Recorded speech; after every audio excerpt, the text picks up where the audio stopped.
latihan-latihan yang diberikan itu karena diberikan dengan kepanikan ya, dan kecemasan, si anaknya ini ikut tertular kepanikan dan kecemasan orang tuanya.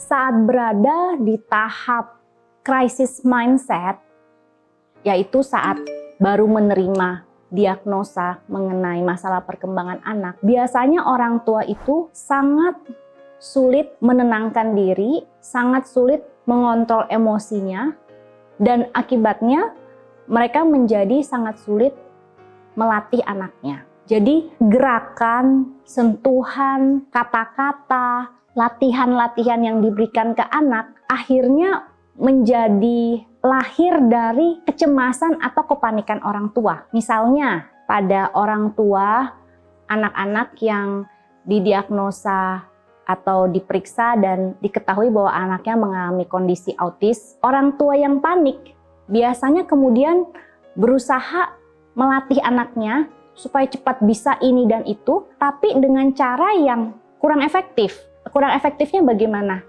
Mereka melatih dengan kepanikan.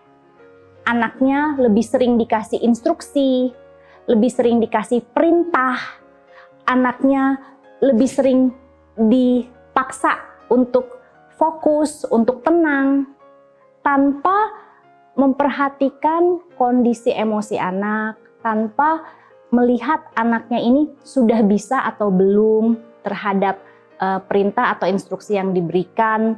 Dan latihan-latihan yang diberikan itu karena diberikan dengan kepanikan ya, dan kecemasan, si anaknya ini ikut tertular kepanikan dan kecemasan orang tuanya.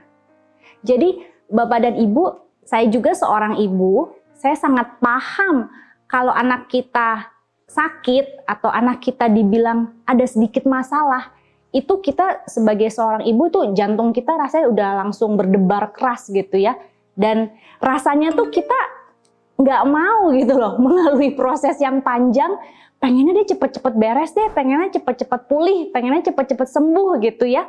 Nah, tapi kalau saat ini anak-anak Bapak dan Ibu didiagnosa atau diperiksa dan dikatakan mengalami masalah perkembangan yang untuk pemulihannya, untuk dia bisa mengejar hal-hal yang perlu dia kuasai gitu ya, untuk supaya dia mandiri dalam hidupnya, mungkin it will take time, itu akan butuh waktu ya, nggak cepet seperti minum obat terus langsung sembuh, ada proses yang harus dilalui.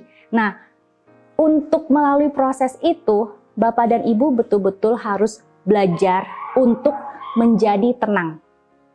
Menjadi tenang dan perlambat kecepatan Anda, perlambat tempo Anda dalam melatih anak Anda.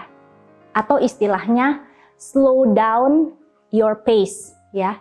Perlambat kecepatan Anda, sesuaikan dengan kondisi anak Anda supaya dengan ketenangan Anda akan bisa dengan lebih mudah terhubung atau terkonek dengan anak Anda, sehingga Anda juga akan lebih mudah masuk ke dunianya dan melatih dia. Bapak dan Ibu, sesulit apapun kita untuk tenang saat kita menerima diagnosa atau hasil pemeriksaan anak-anak kita, pahamilah bahwa kepanikan itu tidak menyelesaikan masalah. Kepanikan itu justru membuat anak kita semakin statis, anak kita semakin menurun, dan tidak optimal untuk kita latih.